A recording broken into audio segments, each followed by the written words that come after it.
na naramadali lang talaga. Pangako pagkatapos humihinga ka pa, dali na pare magliliwanag na kung di ka sasabay maiiwanan ka. Ang isip ay wag na gawin pang dalawa, dahil isa lang ito. Ang gusto lang naman ito ay maging masaya. Para di ka mabato ay iwasan mo kung pananatili sa isang lugar. Hindi ko sabihin ay huwag ka papasakop sa takot, wag ka papasakop. Kapag nangate, di ka matito isipin mo. Hinipan sa lahat ng karanasan mo dito sa mundo. Bilang tao, gano'n pa rin hindi nagbago. Pinakamasaya yung di pinlano. Kasi pag di mo ka alam, di mo nakakapag pero exciting naman. Exciting! Yeah! Sumabay lang sihat na ng bahala. Oras na subukan lang di pa nagagawa. Minsan lang kaya magpakaligaya. Mag-enjoy, magsaya, walang mawawala.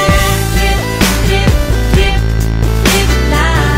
Trip, trip, trip, trip lang. May gusto kong gawin pero nangangamba na baka mga tao'y tawanan ka. Nais kumanta pero di mo forte. 5 piso lang naman ang karaoke. Go, basta sa bakanting lote. Joke, galingan kahit konti. Kahit trip, bigay lahat sa ginagawa mo. Na sa ganun ay walang masabi ang ibang tao. Sa ginagalawa nating mundo ay maraming loko-loko. Hindi mo naman inaano. Ano ba talaga ang kailangan nyo? Siguro ang trip nyo rin. Hindi nyo na nagawa.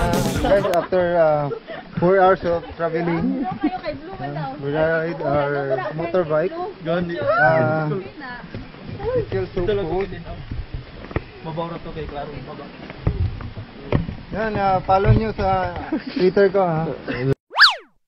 Ang kailangan nyo, siguro ang trip nyo rin. Hindi nyo lang nagawang gawin. Kung ganyan na sakyan mo na lang, wag ka na mag-alala kung saan ka dadalhin. Oo, pag hindi mo